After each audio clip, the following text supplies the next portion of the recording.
nombre es Loli Lustriana, nacida en el municipio de Facatativá en el año 1951. O sea que en la actualidad cumplí en marzo 70 años. Mis padres, sus nombres eran Francisco Triana Hernández y mi mamá se llamaba María Arnulfa Sedano de Triana. ¿De dónde salió la parte artística? De pronto por la que yo pues me encarreté en este cuento. Pues mi papá era músico empírico, pero le fascinaba tocar tiple, tocaba guitarra pero a él, sin embargo, cuando estaba más joven, cuando él tocaba eso con sus amigos, pero siempre le fascinaba era el violín, y ya después de cierta edad se compró un violín, hizo como una especie de estudio y tocaba algunas veces violín. Y mi mamá pues cantaba, lo acompañaba cantando, y mi papá le enseñó a tocar guitarra, y de pronto los dos cantaban, se unían y los dos cantaban y tocaban. Mi mamá murió bastante joven, entonces nosotros quedamos al cuidado de mi papá.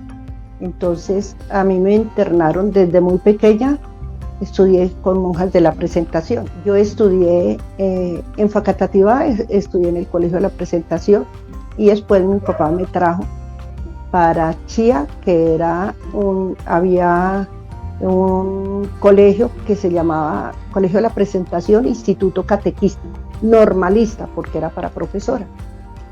Entonces, pues ahí salía uno como profesor. Entonces, cuando yo entré a estudiar, ustedes bien saben que las monjitas, ellas se inclinaban mucho por la parte cultural, pero más que todo, las monjitas enseñaban, era como cosas como bailes españoles, como tarantelas, como todo, pero de todas maneras yo me incliné así por las danzas. Y en todo, antiguamente, todo lo que a uno, que para el vestido, que lo que iba a utilizar, le pedían a uno, algunas no podían, pero mi papá siempre me daba todo. Entonces, yo siempre estaba en las danzas del colegio, en todos los, porque antiguamente en los colegios había danza, había teatro y había música. Las mismas monjas le enseñaban a uno en esa época sainetes, obras de teatro.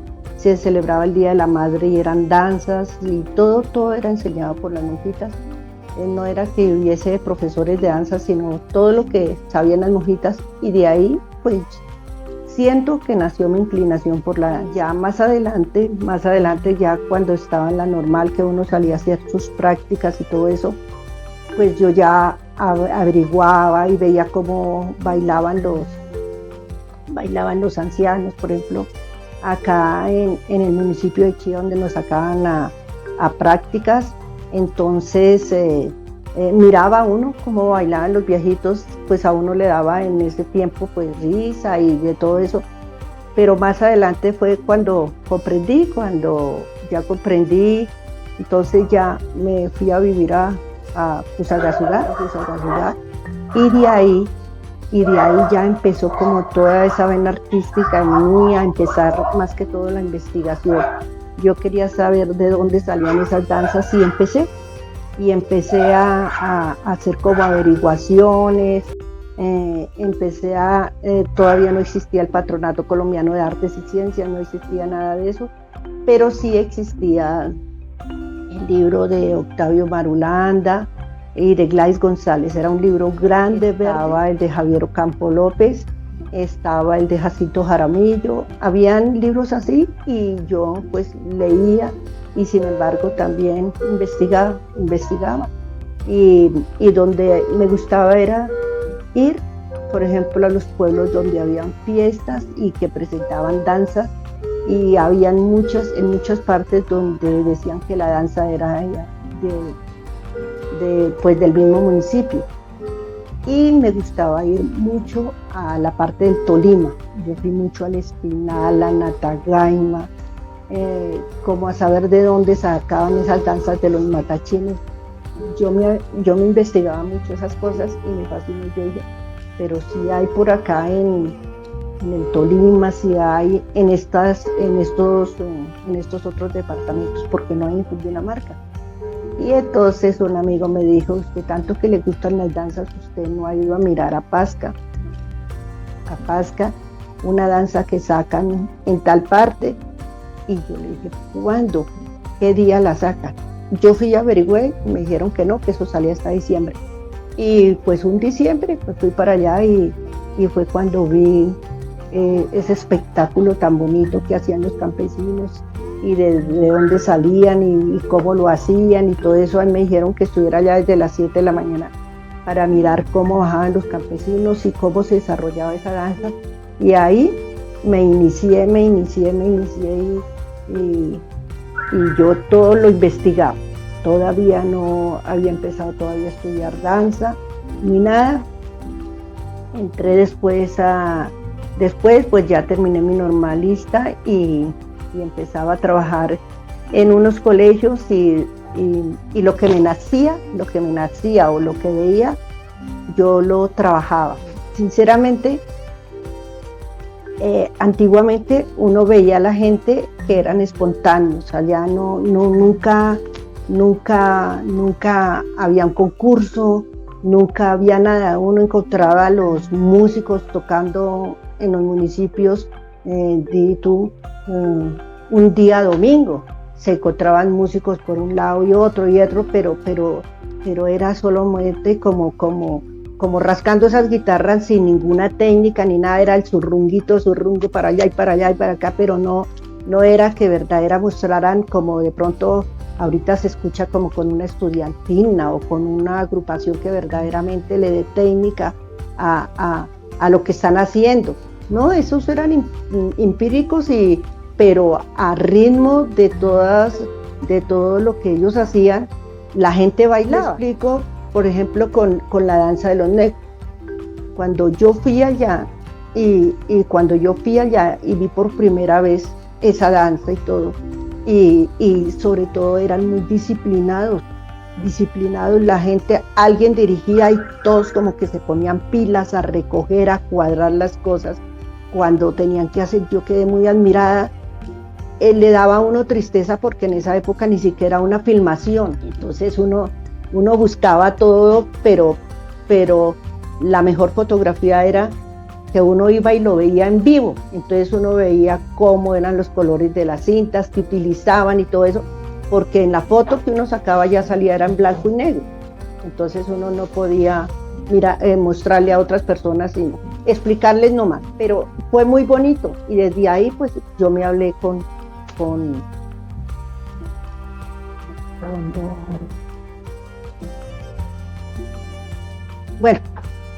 el señor que con el señor que organizaba la danza, Elías Trompetero se llamaba. Entonces, y a mí me ayudó mucho en esa época el párroco de allá de la iglesia, que también le gustaban muchas cosas, y él era el que más incitaba a que para Navidad pues saliera esa danza. Él se llamaba el padre Hincapié, él ya murió hace muchos años. Y entonces el padre Hincapié me dijo qué días podía ir yo a la vereda y todo, y a veces el padre me acompañó. Como también a veces uno iba a 3, 4 horas y cuando de pronto le preguntaba a ellos qué hora es, no, son la 1 de la mañana, uno no se daba cuenta en qué momento se pasaba el tiempo, muy atentos, hacían comida, se tomaban sus aguardienticos, no para emborracharse ni nada, de pronto 1 o 2 tomaban chicha, tomaban guarapo, le decían a uno que quería, bueno, muy atentos. Y le explicaban y él mismo convocaba a la gente. Cuando él convocaba a la gente, pues era un premio para uno porque a él le cumplían. De pronto uno los convocaba y a uno como que no le hacían caso, pero a él sí, a ese señor Elías Trompetero lo convocaba. A mí muchas veces me acompañó el padre Hincapié, pero el padre me acompañaba por ahí 1 o 2 horas y se venía. Después de que eran la 1 de la mañana y yo le decía, ay, yo ahora, ¿cómo hago para irme? ¿Cómo hago para irme hasta Fusagasugá? Y él me decía, no, espere que ahorita baja el camión de la alberja, el que lleva la alberja para vender en Corabastos o a venderla por allá. Entonces baja el camión a la 1:30, 2 de la mañana, y en eso me venía yo a Estafusa. Me traían hasta Fusa pues ya, porque yo vivía allá en Fusa. Entonces me traían hasta ahí los señores de los camiones. Pero era un trabajo bonito y eran tres veces a la semana, a veces 4, a veces los sábados en la noche. Pero miren, eso adquiría que uno debía llevar plata en el bolsillo, comida, aguardientico, atenderlos allá, pero uno salía mucho más atendido, porque a veces mataban que la gallina, que el pollo, que lleves estos huevitos, que bueno, muy atento.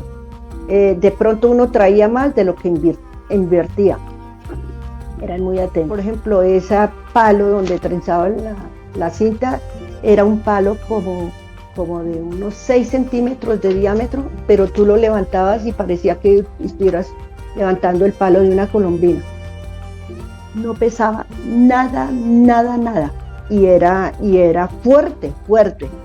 Ellos me explicaban con qué tenían las cabullas, porque ellos lo hacían antes, era con cabullas, después con el tiempo pues ya lo hicieron con cintas. Salió de la imaginación de ellos por qué esa danza al niño Dios, por qué las cintas de esos colores en el sombrero. Todo, ellos me explicaban todo, y yo les decía, ¿por qué las cintas de este color? Y ellos me decían, ¿usted ha visto que el sol se ponga verde o se ponga rojo o se ponga? Las cintas blancas significan de día y las amarillas significan luz, que son las que reflejan. Y me explicaban lo del espejo, por qué las cintas y por qué lo hacían al mediodía, porque ellos nunca hicieron esa danza de noche. Ellas iban y visitaban al niño Dios sobre el mediodía, para cuando cayera el sol era el que reflejaba y daba los centellos en la cinta. Fue casi 1 año y medio trabajando día y noche. Allá también, en esa misma vereda, encontré a un señor que yo creo que, así como el maestro Gilberto de Bedoya, que es uno de los que mejor toca el requinto en Santander, así había un señor en Pasca que tocaba el ritmo de la rumba criolla. El ritmo de la rumba criolla, yo creo que yo debo tener todos esos cassettes, porque en esa época eran cassettes donde uno grababa. Y podía uno medio grabar, pero eso no. Era hermoso el modo que el señor tocaba la rumba criolla. Y también cuando después de que hice la investigación de eso de la danza de los negros, que ellos me enseñaron y me la explicaron, y que yo después la saqué con los adultos mayores de Fusagasugá y la llevé a la gobernación de Cundinamarca en un evento que hizo el doctor Manuel Guillermo Infante Braiman. Hizo un evento en la primera vez que él fue gobernador. Imagínate cuánto hace eso. Yo tengo un pergamino que él me dio. Me dijo, nadie ha hecho eso en Cundinamarca. Nadie ha hecho eso en Cundinamarca, esto de las danzas, ni nada de eso. Los únicos que yo me acuerdo, que porque yo averiguaba quiénes eran más de Cundinamarca, pues sé que estaba Jacinto Jaramillo, sé que allá fui a buscarlo y allá fue donde conocí a Edgar Sandino hace mucho tiempo, viéndolo bailar con Jacinto Jaramillo. Pero verdaderamente la gente que estaba más metida en el cuento era que de Cundinamarca yo conocía, y que estaban metidos en el cuento era Manuel Benigno Mora, el maestro Rosso. Éramos los más, como los de más de edad. Después, con estos maestros nacieron alumnos de ellos que ya se fueron pues colocando más en la danza. Pero que yo recuerde maestros de esa época, pues se conocía a Delia Zapata, porque Delia Zapata era una maestra, una investigadora de de la costa, y ella pues hacía su trabajo en la universidad y todo, por eso se conocía ella. Con Manuel Benigno Mora hubo una gran amistad, nos entendíamos, yo le averiguaba mucho a él, pero a él no le gustaba que uno de pronto llevara una grabadora de esas que habían antes y empezara a grabar. Él decía, si me va a grabar, quítese de aquí. Eso no le gustaba, a él no le gustaba. Yo me acuerdo que mi primera danza que monté fue Ontaba, el bambuco, y me guié por las cosas de Jacinto Jaramillo. Le pregunté a Jacinto Jaramillo y él me explicó unos pasos, me explicó algo, y yo en ese colegio monté como pude. No salió de pronto tan perfecto como salen ahorita, que uno se va a golpes, o en un conteo de 1 a 8 hace una figura, de 1 a 16 puede hacer otra figura. No, yo lo sacaba ahí y ni escuchaba la música, yo lo saqué como escuchaba la música, y ahí a mí lo que me importaba era que me saliera la danza igual con la música, ¿me entiende? No hacía conteo ni nada, pero ahí me salió. Me fui animando. Sin embargo, como no habían danzas en Fusagasugá, ni nadie tenía danzas, ni nadie hablaba de danzas, ni nada. Entonces la directora le fascinó ese baile, y le fascinó. Y entonces ya el colegio era el que mostraba las danzas, y yo ya me metí más en el cuento, y yo por un lado, por el otro averiguaba cómo se hacía tal danza, cómo se hacía tal cumbia, me iba donde Delia Zapata, y yo ya me empecé a meter. ¿Cómo sería que estuve en Areito? Areito era una agrupación que tenían 2 alumnos de Delia Zapata en Bogotá, y yo iba allá a estudiar todos los sábados, ver las danzas que ellos montaban, y yo empezar para poder introducir al colegio donde estaba trabajando.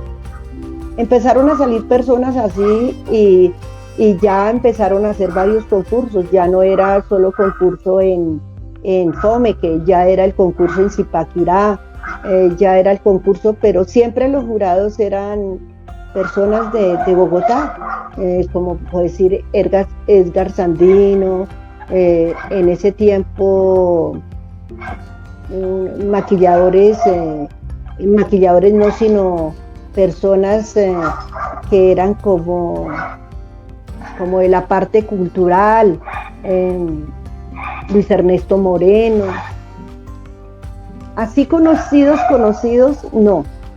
Manuel Benigno siempre él lo llamaban de jurado, y él decía que prefería ir a mirar, pero él no. Uno de los que hacía eventos era Juan Manuel Marta, que era otro que también estaba en la época que estuvo Manuel Benigno Mora. Se me había olvidado Juan Manuel Marta, que era otro que era duro en eso, pero él era más que todo en todas esas danzas de las danzas de investigación, de las que él investigaba, como son la danza del maíz, la danza de los faroles, la danza. Él a cada cosa de sus actividades que hacían los campesinos, pues él sacaba una danza y decía que pues eran sus danzas. El maestro Rosso también era otra persona, y nos encontrábamos en los eventos. Era el maestro Rosso, el maestro Juan Manuel Marta, Jaime Zavala, Alirio Gamba de Suacha, Loli Lustriana de Fusagasugá, y un señor que también llevaba a esos eventos era un señor Orlando de Nemocón. Era otro que iba a esos concursos. No eran grupos de 21, éramos grupos como de 9, 10. Había uno en Boyacá, que se llamaba Daniel Márquez, que era también muy amigo de Jaime Zavala, pero él dictaba, era en Chocontá. Entonces, sí, yo me siento muy feliz, porque siempre puedo decirlo, y lo digo a mucho honor, que siempre esos eventos los ganaba yo. Muy raro era que de pronto Juan Manuel Marta me llegara a ganar, Ya después empezó el patronato y ya iba doña Clemencia. Empezó las escuelas de formación en Cundinamarca, lo ilustrian.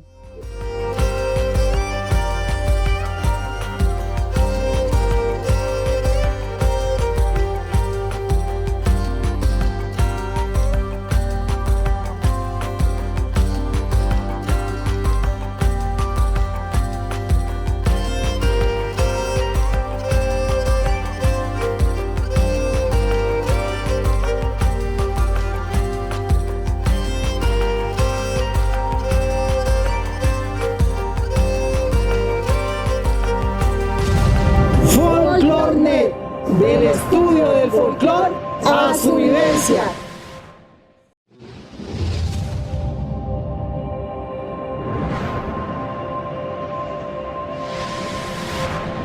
Folclornet, del estudio del folclor a su vivencia.